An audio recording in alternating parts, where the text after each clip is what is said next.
Es un placer saludarle en la ocasión de presentar esta exposición en cumplimiento de la cuarta actividad de la materia técnica de entrevistas organizacionales con el doctor John Molina Leighton.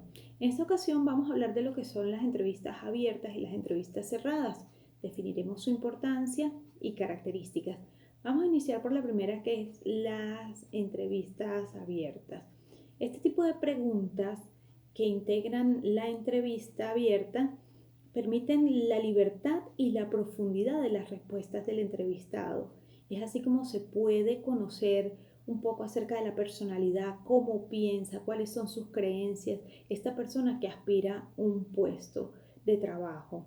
Es importante esta entrevista abierta o semiestructurada también, como la llaman, porque es libre y esta libertad, aunque puede extenderse en el tiempo con cada entrevistado, también arroja datos claves de las aspiraciones de la persona, de sus deseos, de cómo puede entregar dentro del trabajo su rendimiento con el propósito de alcanzar los objetivos empresariales.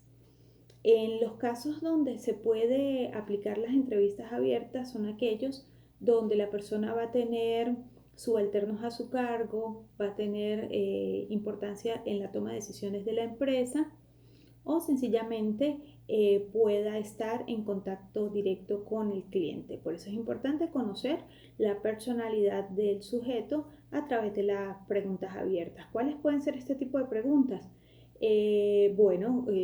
¿A dónde se ve dentro de 5 años? ¿Cómo se enteró del cargo? ¿Qué sucedió en el trabajo anterior? ¿Qué errores cometió? ¿Y cómo los solucionó? Esta serie de preguntas que le permite a la persona tener un fluir discursivo y a su vez pues también va dando detalles de quién es en realidad. Por su parte, la entrevista cerrada persigue el objetivo de que sea breve, de que sea directa, concisa.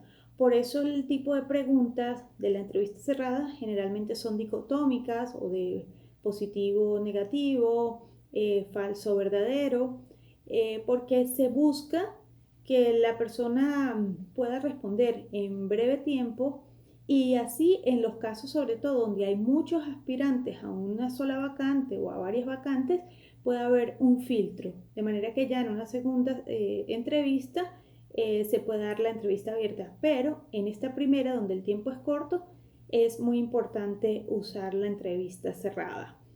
Ahora bien, ejemplos de preguntas de la entrevista cerrada puede ser si habla inglés, si tiene carne de conducir, si está dispuesto a trabajar fines de semana y feriado, si tiene disponibilidad para viajar y entre otras que sirven para responder con un simple sí, un simple no, pero que pueden ser cuantificadas dentro de los baremos que la empresa haya diseñado para esto.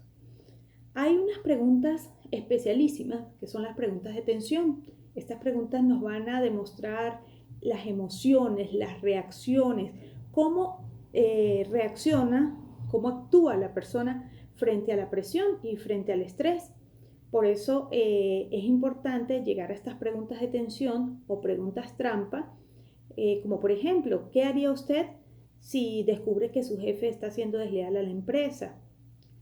¿Cuál es la remuneración que usted aspira? Así una serie de preguntas que van a llevar tal vez al extremo emocional a la persona y pueda develar sus verdaderas emociones o cómo quitar esa postura que a veces las personas usan en la entrevista para dar la mejor impresión.